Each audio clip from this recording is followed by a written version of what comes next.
بسم اللہ الرحمن الرحیم۔ عزیز طلباء و طالبات، میں مقالہ نگاری کے دوسرے لیکچر کے ساتھ آپ کے سامنے حاضر ہوں۔ یہ لیکچر میں نے ریکارڈ کیا تھا کل اور آپ کے لیے، لیکن مسئلہ یہ ہوا کہ وہ جس ویڈیو کیمرے سے میں نے جس دوسرے لیپ ٹاپ سے ریکارڈ کیا تو وہ بہت زیادہ اس کی ریزولوشن ہو گئی اور وہ جی بیز میں چلا گیا۔ تو ابھی یہ چونکہ ابتدائی مراحل ہیں، تجربے چل رہے ہیں، کسی نہ کسی طرح ہم اس کے ساتھ اپنا شامل ہونے کی کوشش کر رہے ہیں اس دنیا میں، تو ثابت یہی ہوا کہ یہی والے ویڈیوز جو میں اب آپ کو دے رہا ہوں یہی بہتر ہیں۔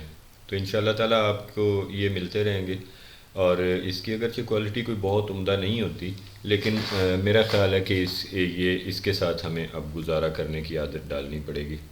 تو آپ کو اس لیکچر کے ساتھ جو یہ آپ کے خدمت میں پیش کر رہا ہوں، اس لیکچر کے ساتھ آپ کو ایک میں جو ہے وہ کچھ نوٹس چھوٹے چھوٹے پوائنٹس کی صورت میں وہ بھی واٹس ایپ پہ شیئر کر دوں گا، اور جب آپ یہ لیکچر لیں تو ان کو سامنے رکھ لیں اپنے، اور اس کے ساتھ آپ اس میں شامل ہو جائیں۔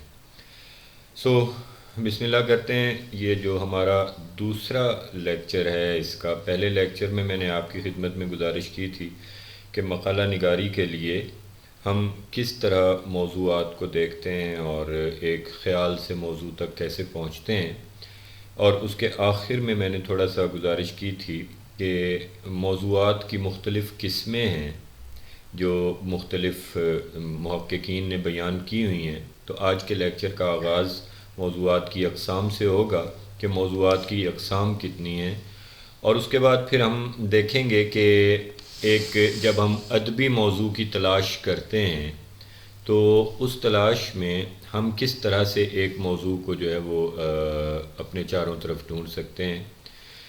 پھر اس میں تناظر کی بحث آئے گی کہ تناظر کس طرح ہماری کسی چیزوں کو مختلف تناظر میں دیکھنا کیسے ہماری مدد کرتا ہے، اور پھر ہم تاریخ کا مطالعہ کیسے کرتے ہیں، اور پھر اس کے بعد کچھ خالص تحقیقی موضوع کی بحث پر آئیں گے، اور پھر آخر میں تحقیق میں منطق اور تخلیق کی شمولیت کی طرف تھوڑا سا ہمارا جو ہے وہ گفتگو ہو جائے گی۔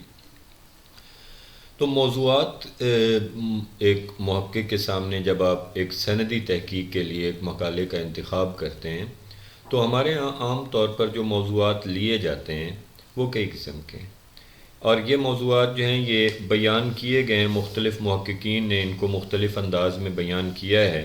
تو اس میں آپ کو ایک کتاب کا میں نے حوالہ دیا تھا، ڈاکٹر ایم سلطانہ بخش کی مرتبہ کتاب کا، اردو میں اصول تحقیق۔ اس کی جلد اول آپ دیکھیں گے، اور اس کی جلد اول میں صفحہ نمبر 177 پر کچھ تفصیل بیان کی ہوئی ہے۔ سید جمیل احمد رضوی نے دستاویزی تحقیق کے سلسلے میں موضوعات کی تفصیل بیان کی ہے۔ 6 قسم کے موضوعات انہوں نے بیان کیے ہیں۔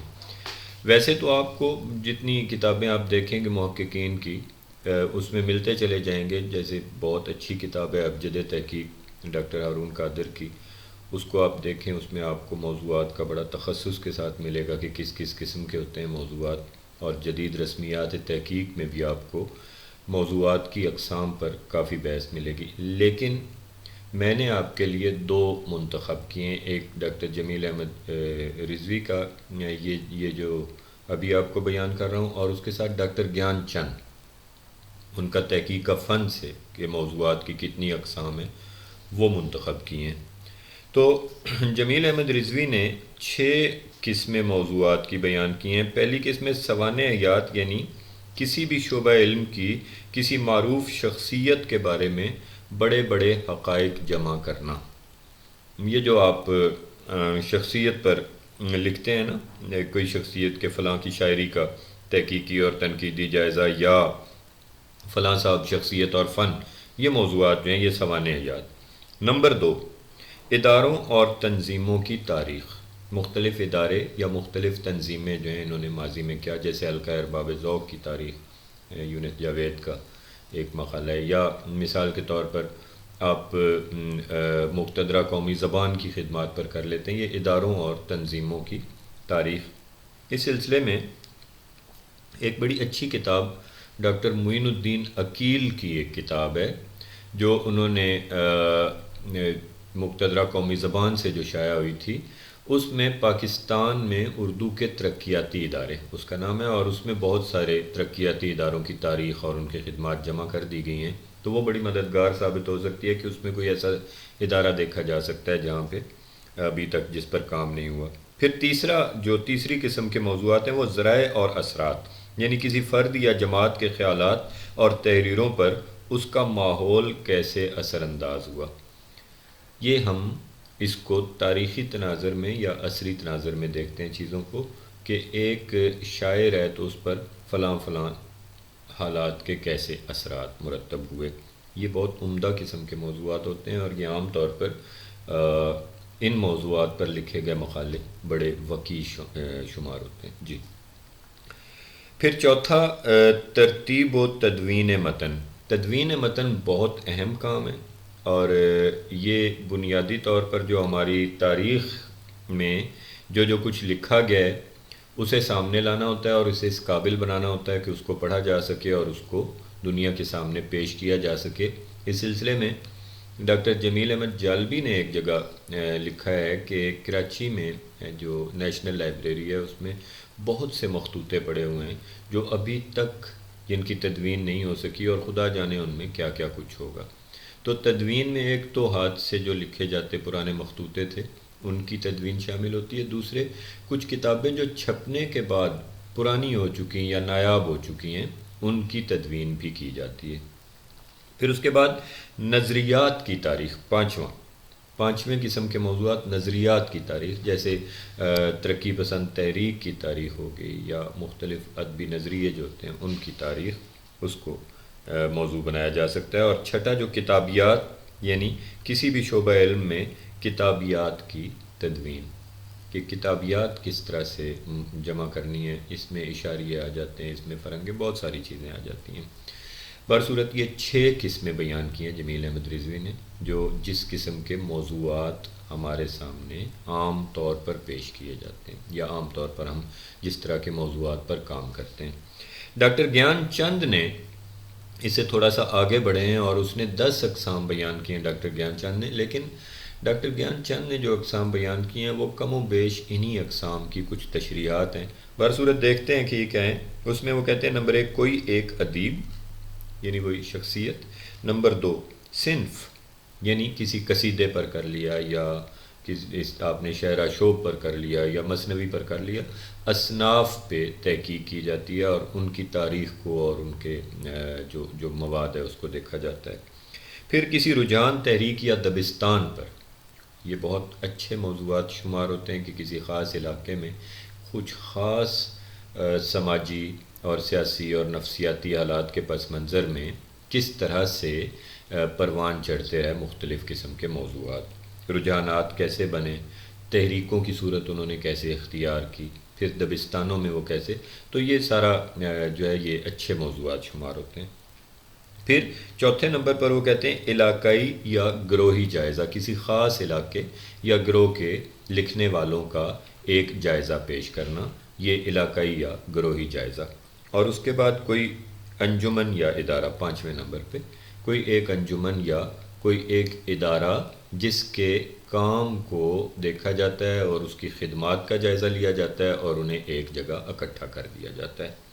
پھر اس کے بعد ڈاکٹر گیان چند کہتے ہیں کوئی ایک کتاب، مثلا تذکرہ، تاریخ ادب یا داستان، نیز کسی رسالے کا جائزہ۔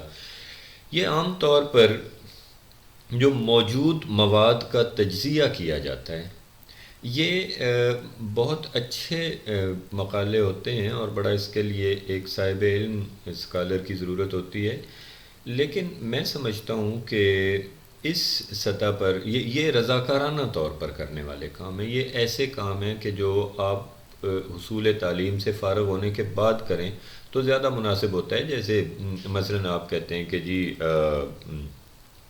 تاریخ ادب اردو ڈاکٹر جمیل جالبی نے جو لکھی ہے اس کا ہم تنقیدی اور تحقیقی جائزہ لیں گے، یہ بعد میں کرنے والے کام ہوتے ہیں۔ عام طور پر اگر آپ سندی تحقیق کے لیے ایسا کام منتخب کرتے ہیں تو آپ بہت الجھ جاتے ہیں اس میں، اور وہ بہت طویل ہو جاتا ہے، اس لیے عام طور پر ایسے موضوعات کو ذرا سندی تحقیق کے لیے منتخب نہیں کرنا چاہیے۔ اور پھر 7ویں نمبر پہ ڈاکٹر گیان چند نے تدوین متن اور 8ویں نمبر پہ ادبی حوالہ جاتی کتاب میں وہی اشاریہ وغیرہ، اور اس کے بعد 9ویں نمبر پہ وہ کہتے ہیں کہ بین العلومی تحقیق.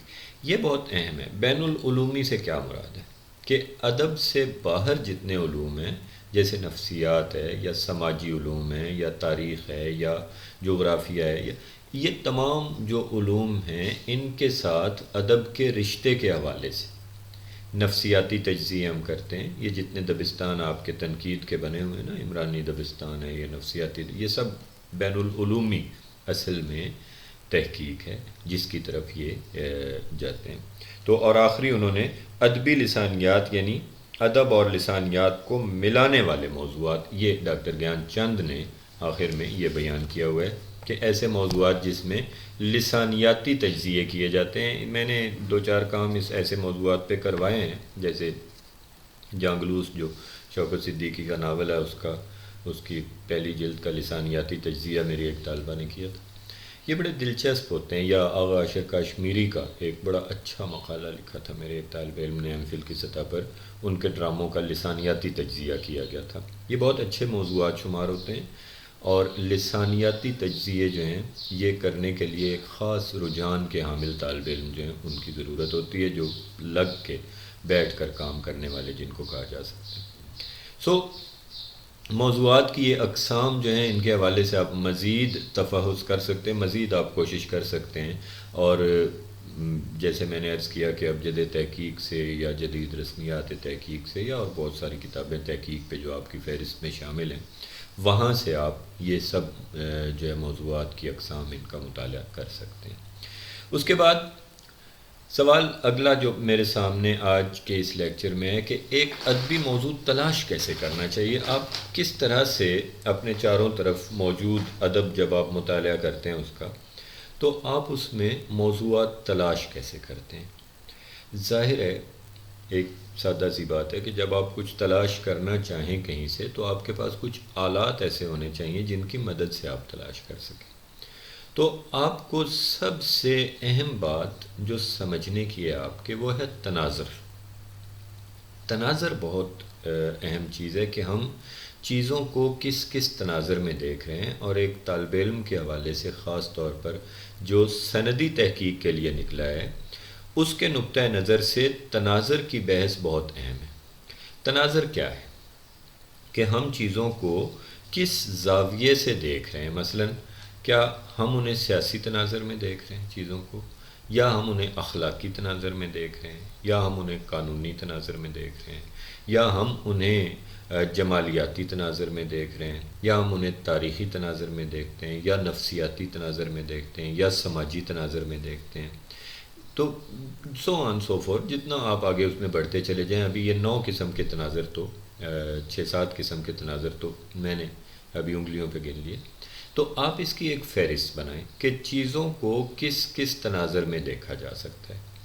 جب ہم چیزوں کو مختلف تناظر میں دیکھتے ہیں تو ان کی معنویت بدل جاتی ہے. جیسے ہو سکتا ہے کہ قانونی تناظر میں ایک بھائی جو بہت امیر ہے، اس کے لیے جائز ہوگا کہ وہ ایک بہت غریب بھائی سے اپنا حصہ وصول کر لے. لیکن جب ہم اس کو اخلاقی یا سماجی تناظر میں دیکھیں گے تو ہم کہیں گے کہ نہیں، یہ بہت اچھی حرکت نہیں تھی. ٹھیک ہے، چنانچہ ایک بات جو قانونی اعتبار سے درست ہے، ممکن ہے وہ اخلاقی اعتبار سے درست نہ ہو. چنانچہ جب آپ ایک مقالہ لکھتے ہوئے ایک تھیسس ڈیولپ کرتے ہیں، جیسے میں نے پچھلے لیکچر میں کہا تھا نا کہ آپ اپنے اس تحقیق میں اپنا ایک نقطہ نظر پیش کرتے ہیں، جس کو ہم کہتے ہیں کہ یہ تھیسس ڈیولپ کیا گیا ہے. جو تھیسس آپ ڈیولپ کرتے ہیں اپنی اس تحقیق میں، اس کا ایک پیراڈائم دیتے ہیں آپ. پیراڈائم کیا ہے؟ کہ ایک نظام فکر ہے جس کے پس منظر میں میں نے یہ مقالہ لکھا ہے. پیراڈائم شخصیت کا بھی ہوتا ہے کہ فلاں شخصیت جو ہے اس نے کس پیراڈائم میں شاعری کی. پیراڈائم کیا ہے؟ یہ جو میں تناظر کی بات کر رہا ہوں نا، یہ مختلف تناظر ہوتے ہیں، تناظرات میں ہم دیکھتے ہیں چیزوں کو. ان سب کو اگر آپ لکھ لیں، جیسے اخلاقی تناظر بھی ہے اور قانونی بھی ہے اور سماجی بھی ہے اور نفسیاتی بھی ہے اور عمرانی بھی ہے، اس کو آپ ایک پوری قوس کی صورت میں اوپر لکھ لیں، اور پھر آپ کسی مخصوص عہد کے اخلاقی معیارات، پھر اس عہد کے قانونی، پھر اس عہد کے سماجی، پھر اس عہد کے نفسیاتی رجحانات، پھر تاریخی، اوپر اس کے ایک اور قوس بنا لیں ان رجحانات کی۔ تو ان سارے رجحانات کو جب آپ بریکٹ کریں گے تو آپ کو پتہ چلے گا کہ یہ خاص عہد اپنے زمانے میں کس طرح سے اخلاقی طور پر کیا تھا، یہ خاص عہد قانونی طور پر کیا تھا، یہ خاص عہد سیاسی طور پر کیا تھا، یہ تمام جو تناظرات کی تفصیل ہے، یہ مل کر ایک تصویر تشکیل دیتی ہیں، ایک مجموعی تصویر بناتی ہیں، جسے ہم کہتے ہیں یہ پیراڈائم ہے۔ جیسے اگر آپ علی گڑھ تحریک پہ چلے جائیں تو علی گڑھ تحریک کا پیراڈائم کیا تھا، آپ اس پر اگر غور کریں ان سارے تناظرات میں، تو آپ کو احساس ہوگا کہ علی گڑھ تحریک کا پیراڈائم کیسے مختلف سماجی، سیاسی، نفسیاتی اور معاشی چیزوں سے مل کر بنا ہوا تھا، جس میں رہ کر سر سید کام کر رہے تھے۔ اب اسی طرح اگر آپ قیام پاکستان کے بعد کام کرنے والے کسی ادیب یا شاعر کا جائزہ لیتے ہیں، یا علامہ اقبال کا جائزہ لیتے ہیں یا بعد میں، تو آپ کو اندازہ ہوگا کہ سر سید احمد خان اور مولانا حالی کی نسبت ان کے یہ تناظر جو تھے، ان کی تفصیلات مختلف ہیں۔ ان کے سامنے ایک اور عہد تھا جس کے پس منظر میں یہ کام کر رہے تھے۔ اسے کہتے ہیں پیراڈائم شفٹ، یعنی جب آپ کے پس منظر میں موجود تمام تناظرات بدل جاتے ہیں اور تمام جو اس کی تفصیل ہے وہ تبدیل ہو جاتی ہے، تو آپ کی بات کی معنویت اس تناظر میں یا اس پیراڈائم میں مختلف ہوتی ہے۔ تناظر بہت اہم ہے، لیکن یہ تناظر ہمیں ایک طالب علم کے طور پر اپنا موضوع تلاش کرنے میں مدد کیسے دے سکتا ہے، سوال یہ ہے میرے سامنے اس وقت۔ آپ ایک فہرست بنائیں ایک صفحے کے ایک طرف، جس میں سیاسی، سماجی، عمرانی، نفسیاتی، وہ پوری تناظرات کی ڈھیر ساری تفصیل لکھیں۔ کوشش کریں کہ زیادہ سے زیادہ 12، 13، 14 قسم کی آپ اصطلاحات لکھ لیں۔ اس کے بعد آپ اپنا موضوع جو ہے اس کو جو آپ نے خیال سے جس موضوع کی طرف آئے ہیں، آپ اسے ایک طرف لکھیں اور اس کو ملانا شروع کر دیں کہ یہ خاص جو میں جس پر کام کرنا چاہ رہا ہوں، اس کا کیا کیا۔ مثال کے طور پر آپ کہتے ہیں کہ میں نے عبداللہ حسین کے ناول نادار لوگ کا تجزیہ کرنا ہے، ٹھیک ہے۔ اب آپ نے نادار لوگ لکھا اور اس کو آپ سب سے پہلے سیاسی تناظر میں، پھر عمرانی تناظر میں، پھر سماجی تناظر میں، ان میں دیکھتے ہیں، تو آپ کو اندازہ ہوتا ہے کہ اس موضوع میں کتنی گنجائش ہے، اس کے کہاں کہاں تک ڈانڈے ملتے ہیں۔ اب لیکن یہ تو آپ کا موجود موضوع کے ساتھ آپ اس کو ملا رہے ہیں نا۔ یہ بھی ہے کہ آپ مثلا موضوع تلاش کرنے کے لیے بہت سارے ناول اپنے سامنے رکھ لیتے ہیں اور دیکھتے ہیں کہ ان پر کام ہوا ہے یا نہیں، اور اس کے بعد انہیں یا شاعروں کو یا رجحانات کو یا کسی بھی چیز کو یا تحریک کسی کو سامنے رکھتے ہیں۔ اب آپ اس تحریک کو سامنے رکھتے ہوئے ملانا شروع کر دیتے ہیں مختلف تناظرات سے، ٹھیک ہے۔ تو یہ موضوعات بنتے چلے جائیں گے اور یہ ایک دوسرے سے ملٹیپلائی ہوتے چلے جائیں گے، اور بے شمار آپ کے سامنے موضوعات آ جائیں گے جن میں آپ چیزوں کو دیکھ سکتے ہیں۔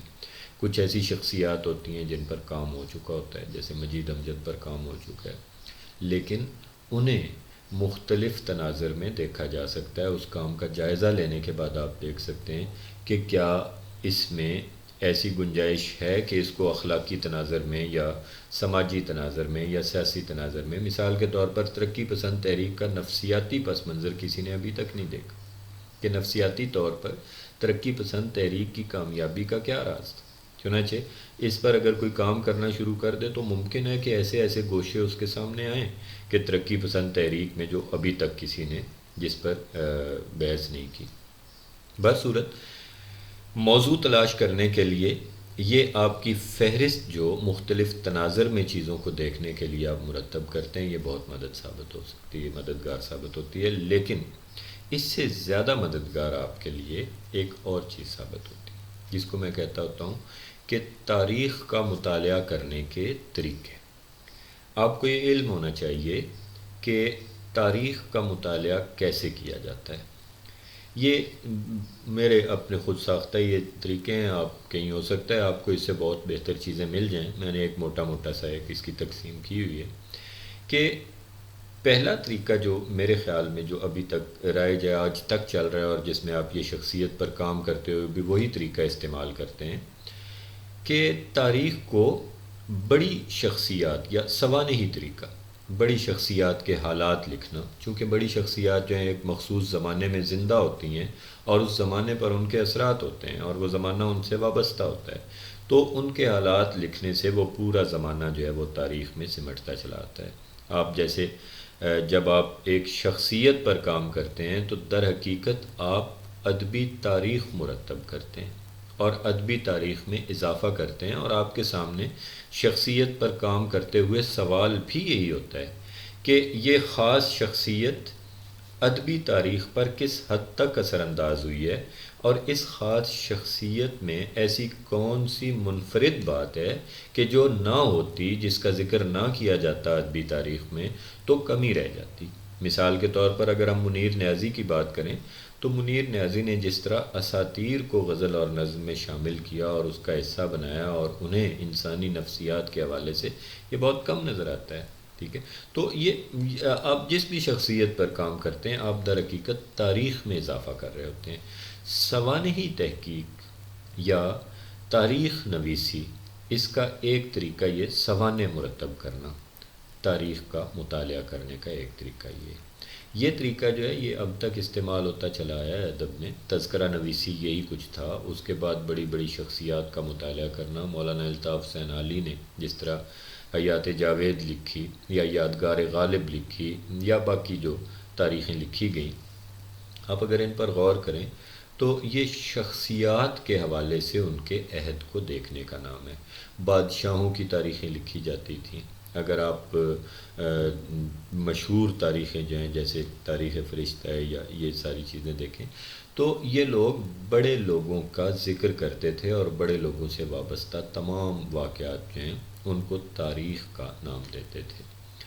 اس کے بعد جو دوسرا طریقہ تاریخ کا مطالعہ کرنے کا جو زیادہ فلسفیانہ ہے وہ ہے ہیگل کی تاریخی جدلیات۔ ہیگل کی تاریخی جدلیات بہت اہم ہیں اس حوالے سے کہ ہیگل نے تاریخ کو تھیسس، اینٹی تھیسس اور سنتھیسس کے حوالے سے دیکھا ہے۔ یہ بحث یہ میں آپ کو اس سے پہلے کلاس روم میں شاید یہ چیزیں جو ہیں یہ بتا چکا ہوں، اس لیے آپ کے لیے نئی نہیں ہونی چاہیے۔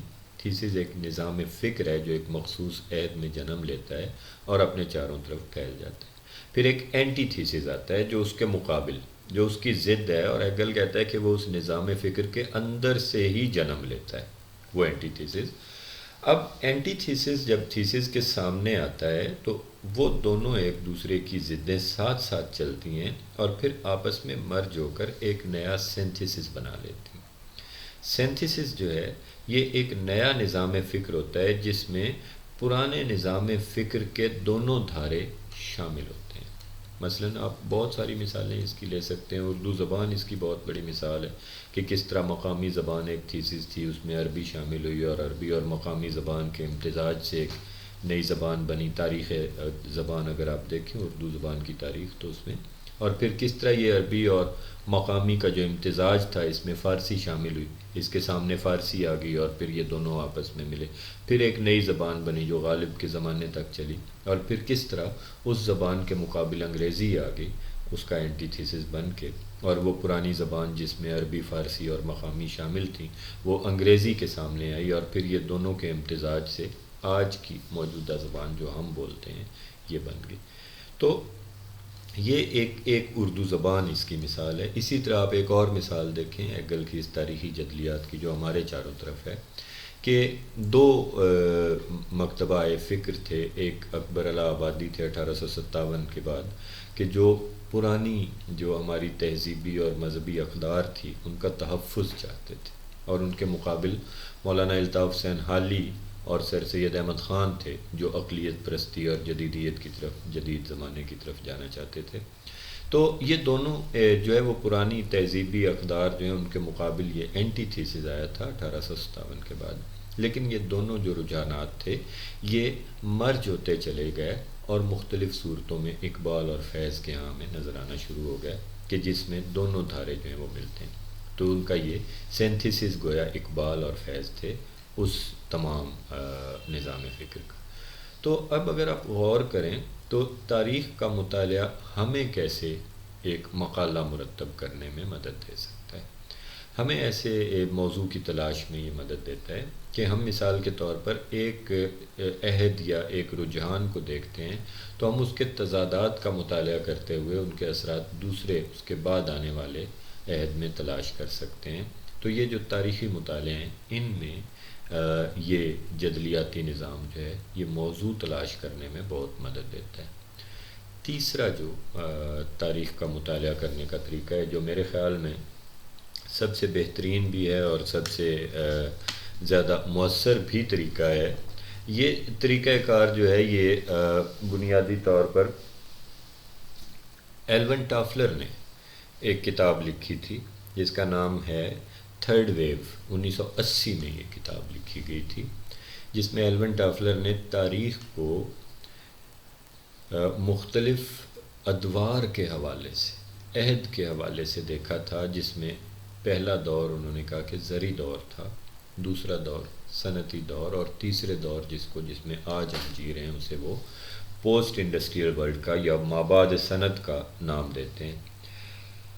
یہ کیسے اہم ہے؟ تاریخ کا مطالعہ کرنے کا یہ طریقہ کیوں اہم ہے کہ ہر دور کی اپنی تہذیبی اقدار ہوتی ہیں، ہر دور کے اپنے تقاضے ہوتے ہیں جو تہذیب کی اقدار کی سمت متعین کرتے ہیں۔ زرعی دور کے اپنے تقاضے تھے، زرعی دور میں اگر آپ غور کریں تو زمین چونکہ پیداوار کا سینٹر تھی، اور جو بھی چیز پیداوار کا سینٹر ہوگی وہاں سے اقدار پھوٹیں گی۔ معاشرتی اقدار ہمیشہ پیداوار کے مرکز کے تابع رہتی ہیں۔ زمین کا مالک تھا زمیندار، اور زمیندار صرف اس لیے اہم تھا کہ وہ زمین کا مالک تھا۔ اس کے چاروں طرف جتنے لوگ تھے وہ ہنرمند، لوہار ہے، موچی ہے، نائی ہے، وہ ہنرمند ہونے کے باوجود اس کے دست نگر رہتے تھے اور اس سے مانگنے پر مجبور تھے اور اس کے لیے کام کرتے تھے۔ لیکن یہ تہذیبی اقدار تھی نا، حفظ مراتب بن رہا تھا جس میں عزت کے معیارات تھے، اس میں میراثی سب سے نیچے تھا۔ اور پھر جب تہذیبی اقدار تبدیل ہوئی ہیں، جب یہ دور بدلا ہے، صنعتی دور آیا ہے۔ صنعتی دور کیا تھا کہ وہی لوہار جو اس زمیندار کے لیے کام کرتا تھا، اس کے لیے اوزار بناتا تھا، اس نے اپنا کارخانہ بنا لیا۔ وہی موچی جو اس کے لیے جوتے سیا کرتا تھا، اس نے اپنی جوتوں کی فیکٹری بنا لی۔ وہی نائی جو اس کے خاطر بال کاٹا کرتا تھا یا کھانے پکایا کرتا تھا، اس نے اپنے کیٹرنگ ہاؤسز بنا لیے۔ یا وہی میراثی جو اس کی خاطر لطیفے اور ڈول سنایا کرتا تھا، اسی نے اپنے میوزک گروپس بنا لیے۔ تو یہ تمام اقدار بدل گئیں اور یہ صنعتیں سامنے آئیں، تو وہ حفظ مراتب، وہ معیارات عزت کے اور وہ تمام قدریں ختم ہوتی چلی گئیں جو پیچھے زرعی دور میں تھی۔ ٹھیک ہے، ایک احمد ندیم قاسمی کا بڑا خوبصورت افسانہ ہے، اگر آپ کی نظر سے نہیں گزرا تو اسے ضرور پڑھیے گا، جوتا اس افسانے کا نام ہے۔ جوتا جو ہے یہ اس میں ایک میراثی کی کہانی ہے کہ جو ایک گاؤں میں ایک چودھری کا دست نگر تھا اور وہ اس کو جوتے جب چاہتا تھا مار لیتا تھا، جس کی کوئی عزت نہیں تھی۔ لیکن اس میراثی کی ایک کوالٹی یہ تھی کہ اس نے کچھ قوالیاں سی گانا شروع کر دیں اور شہروں میں قوالوں کے گروپ کے ساتھ جاتے جاتے اس نے اچھا خاصا اپنے آپ کو ایک قوال کے طور پر جو ہے وہ کچھ پیسے کمانا شروع ہوا اور اپنے بچوں کو تعلیم دینے لگا، جس پر گاؤں کے لوگوں نے کہا کہ آدم کے زمانے سے آج تک یہ پہلا میراثی ہے جس کے بچے اسکول جاتے ہیں۔ یعنی وہ توڑ رہا تھا نا اس پرانے بندھن کو۔ پھر اس کے بچے جب بڑے ہوئے اور وہ تعلیم یافتہ ہو گئے تو وہ کارخانوں میں ملازم ہو گئے، صنعتی دور کی طرف چلے گئے نا۔ اب کارخانوں میں ان کے ملازم ہونے سے وہ باپ کو جب پیسہ بھیجتے تھے تو وہ خود مختار ہو گیا، چنانچہ وہ اس چودھری کے دباؤ میں نہیں آتا تھا۔ اور پھر آگے وہ بدلتی چلی گئیں اقدار، اس نے پکی بیٹھک بنوا لی اور پھر وہ کمبل لے آیا اور چودھری کو، یہ آپ افسانہ پڑھیے گا، میں اس کی تفصیلات میں نہیں زیادہ جانا چاہ رہا۔ تو یہ جو بدلتی ہوئی اقدار کا مطالعہ ادب میں جب کیا جاتا ہے اور ان کا تجزیہ کیا جاتا ہے تو بہت زیادہ فرق پڑ جاتا ہے، بات کو سمجھنے میں بہت زیادہ فرق پڑ جاتا ہے۔ تو یہ جو قدریں، مختلف ادوار میں مختلف قدریں ہوتی ہیں، یہ خاص طور پر ادب کے لیے بہت موزوں ہیں۔ اب آپ دیکھیں کہ اگر ہم منشی پریم چند کا مطالعہ کرتے ہیں اور دیکھتے ہیں اور کہتے ہیں کہ منشی پریم چند کا افسانہ زری دور کے اقدار کے تناظر میں، تو آپ کو احساس ہوگا کہ اس میں تو بہت کچھ ہے۔ گیسو اور مادھو کی کہانی کفن جو ہے، اس میں تو بہت کچھ ہے کہ کس طرح قدریں بدلتی چلی جاتی ہیں، کیسے ان کا ہم مطالعہ کر سکتے ہیں۔ تو یہ جو طریقہ کار ہے تاریخ کا مطالعہ کرنے کا، یہ ہمیں کیسے موضوع کی تلاش میں مدد دے سکتا ہے کہ ہم جس ادیب کو دیکھیں اسے اس کے مخصوص دور کے تناظر میں دیکھیں۔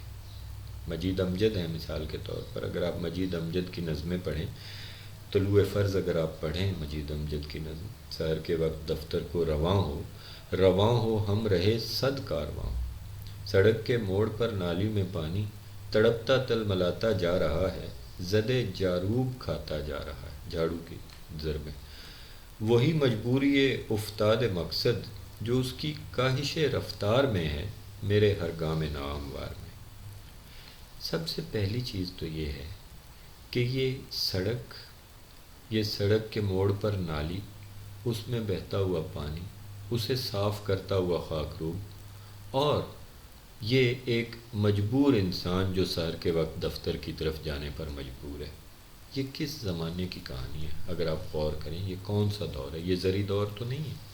زری دور میں تو سڑک نہیں ہوتی تھی، اس میں تو نالیاں نہیں ہوتی تھی، اس میں تو کسان کسی خاص وقت پر کہیں پہنچنے کا پابند نہیں ہوتا تھا۔ اس دور میں تو زندگی کے مختلف انداز تھے۔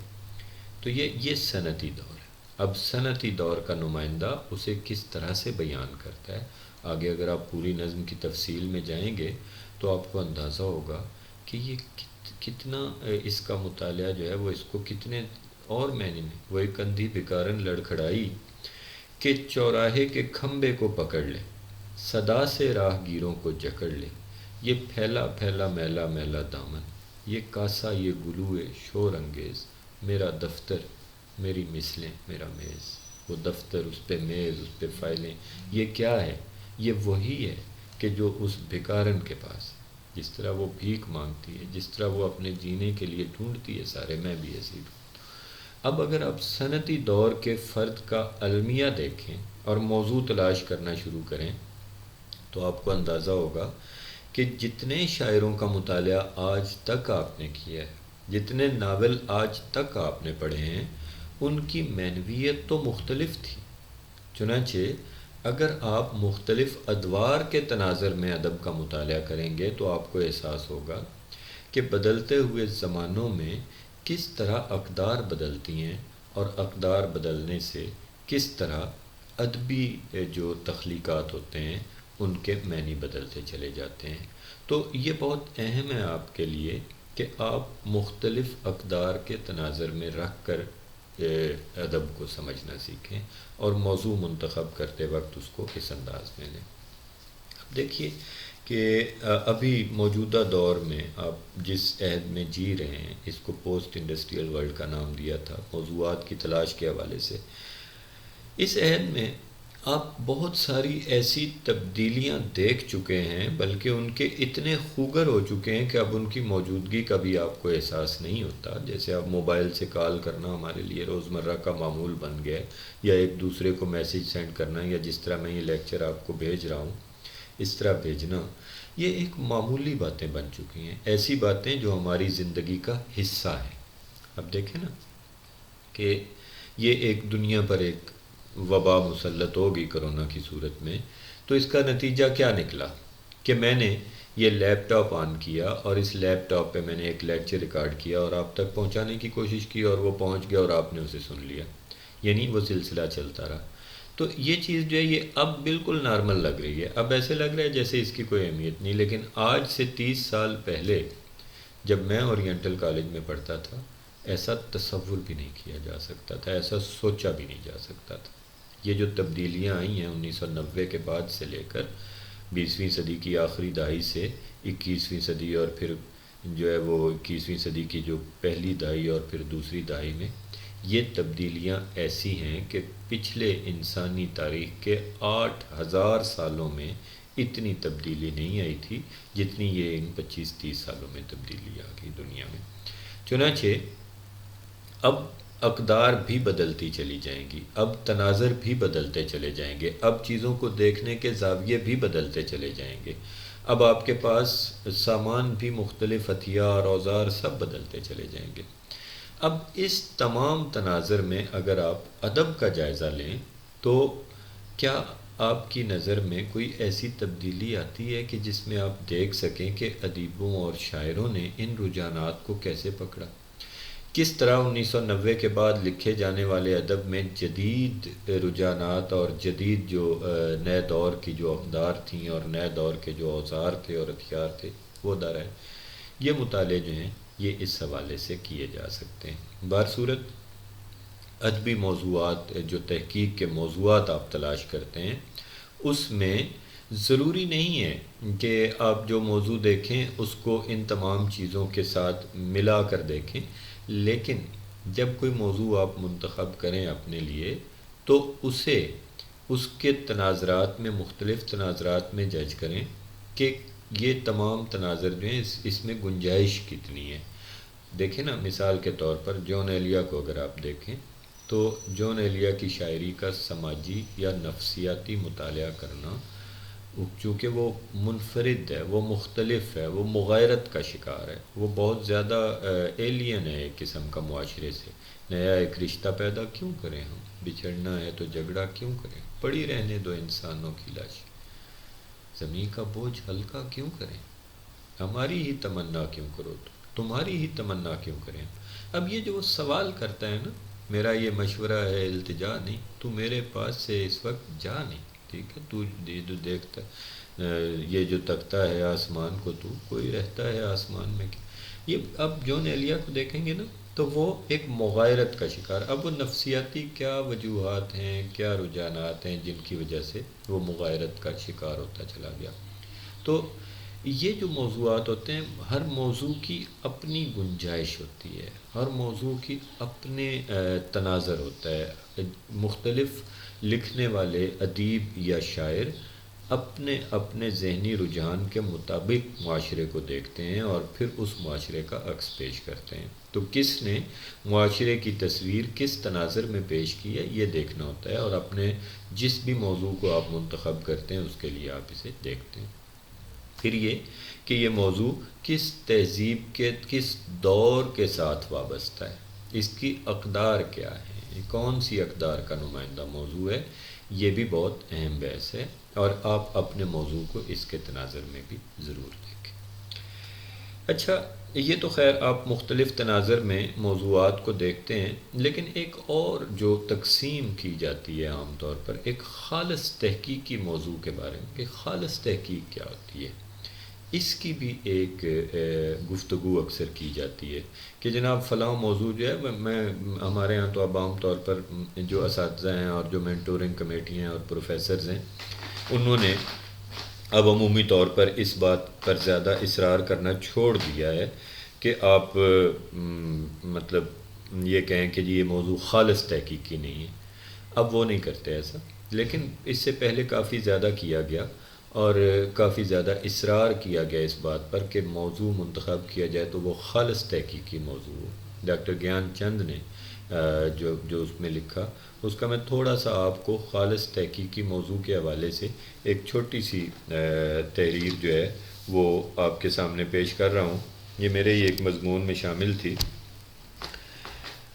جو میں نے ڈاکٹر گیان چند کی کتاب کے حوالے سے، یہ خالص تحقیقی موضوع کے ضمن میں یہ بڑی اہم بات ہے کہ تحقیقی موضوعات کے ضمن میں ایک اور بحث کسی موضوع کے تحقیقی یا تنقیدی ہونے کے بارے میں ہے، ڈاکٹر گیان چند نے اس موضوع پر تفصیلی بحث کے بعد یہ نتیجہ نکالا ہے کہ تحقیق، جی ان کی کوٹیشن ہے یہ، کہ تحقیق و تنقید جہاں بڑی حد تک ایک دوسرے کو سہارا دیتی ہیں، وہاں ان کا ایک جزو ایسا بھی ہے جو ایک دوسرے سے بے نیاز ہے۔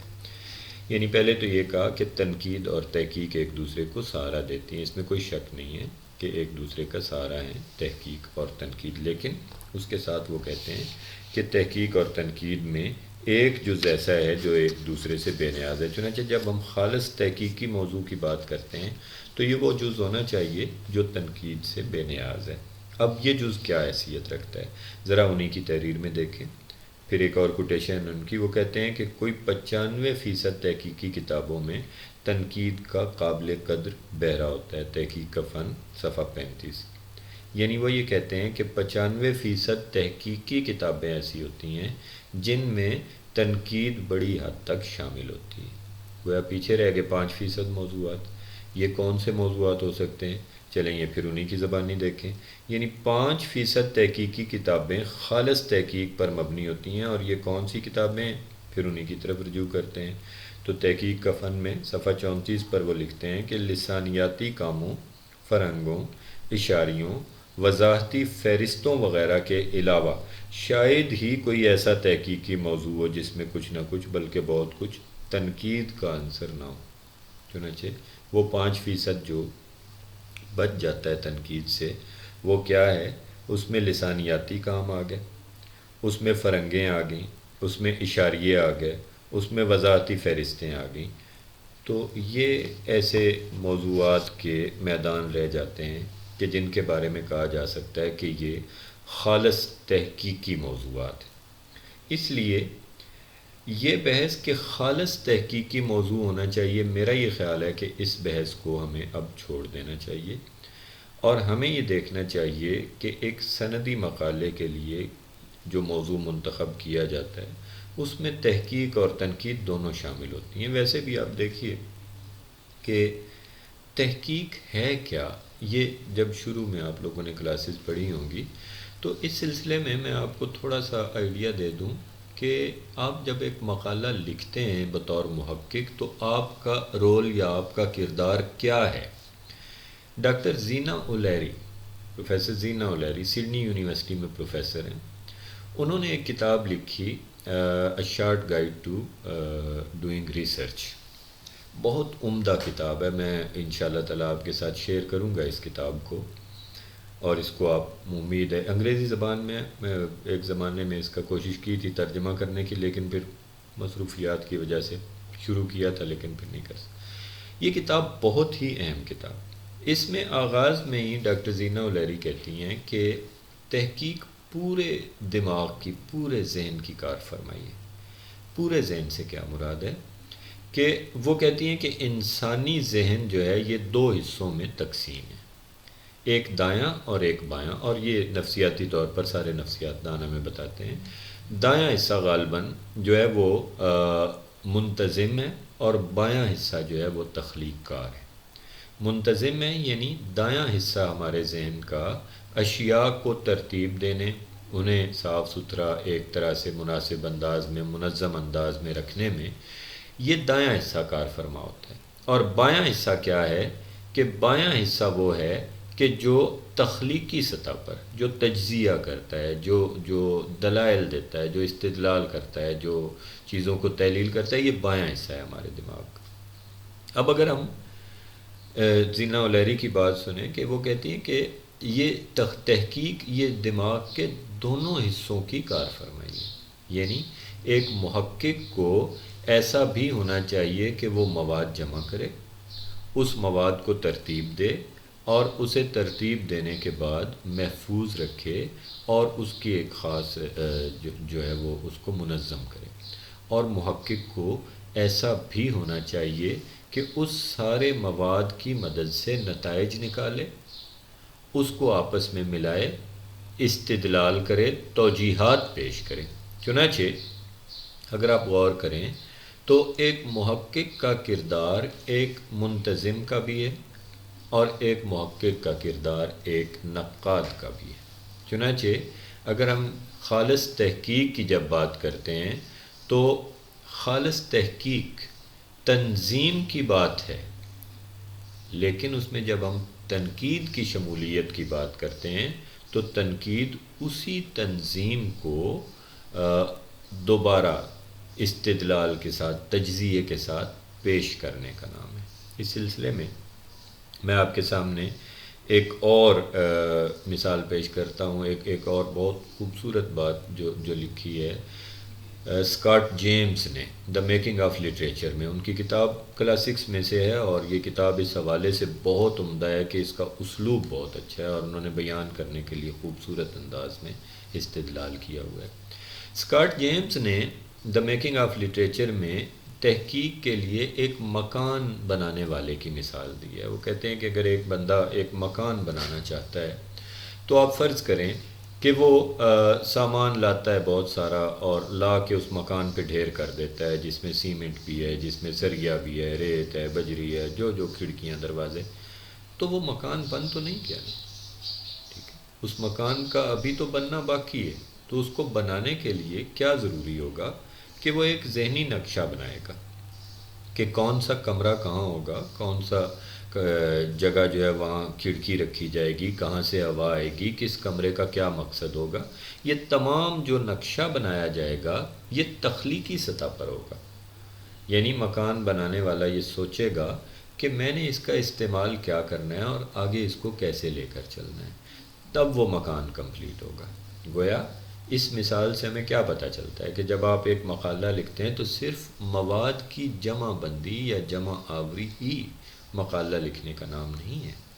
وہ مواد کیوں جمع کیا گیا، اس کا مقصد کیا تھا، آپ نے جو تھیسز ڈیولپ کیا ہے، آپ نے جو نقطہ نظر مرتب کیا ہے اپنے اس مقالے کے لیے، کیا یہ تمام مواد اس کے لیے مددگار ہے، اور اس میں سے آپ کیا نتائج نکال رہے ہیں۔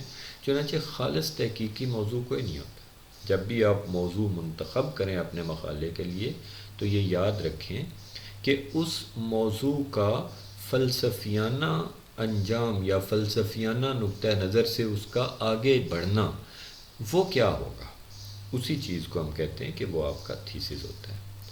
تو مقالہ لکھتے ہوئے کوشش یہ کریں کہ آپ منطقی طور پر اس کا جائزہ لیں، کیونکہ ایک تحقیق میں منطق کی بہت زیادہ اہمیت ہے، اور جب آپ منطقی طور پر چیزوں کو لے کر چلتے ہیں، توجیحات دیتے ہیں، وجوہات پر نتائج نکالتے ہیں، استدلال کرتے ہیں، تو تحقیق میں بہت حسن پیدا ہوتا ہے اور آپ کی ذاتی صلاحیت کا پتہ چلتا ہے۔ لیکن منطق سے اگلی بھی ایک منزل ہے جسے کہتے ہیں تخلیقی سطح پر تحقیق کرنا۔ یہ بہت انفرادیت ہوتی ہے اس موقع کی کہ جو تحقیق کو تخلیقی سطح پر لے جاتا ہے۔ آپ کسی شخصیت پر کام کرتے ہیں تو آپ اس کام کو اتنی خوبصورتی سے اس تمام تحقیق کو استعمال کرتے ہیں کہ وہ ایک ناول کی صورت اختیار کر جاتا ہے یا ایک کہانی بن جاتی ہے، تو یہ اس کو گویا آپ تخلیقی سطح پر لے کر چلے گئے۔ ضروری نہیں ہے کہ تحقیق کو آپ ایسا بنا دیں کہ وہ پڑھنے کے قابل ہی نہ رہے، بالکل ضروری نہیں ہے۔ جیسے اب دیکھیے تاریخ ادب کی تیسری جلد کا اگر آپ مطالعہ کریں تو نذیر اکبر آبادی پر ڈاکٹر جمیل جالبی نے جس طرح لکھا ہے وہ ایک بڑی خوبصورت کہانی کی صورت اختیار کر جاتا ہے۔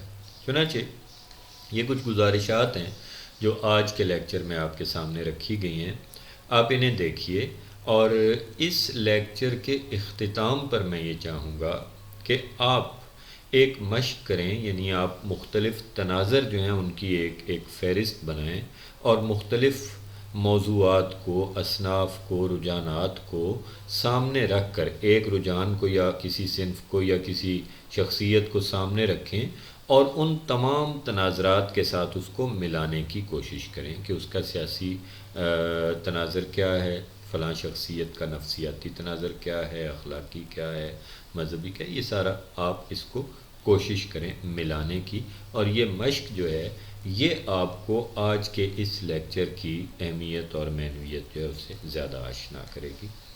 تو آج کے لیے اجازت، وما علینا الا البلاغ۔ بہت شکریہ، اور اس کو سنیں اور سمجھیں۔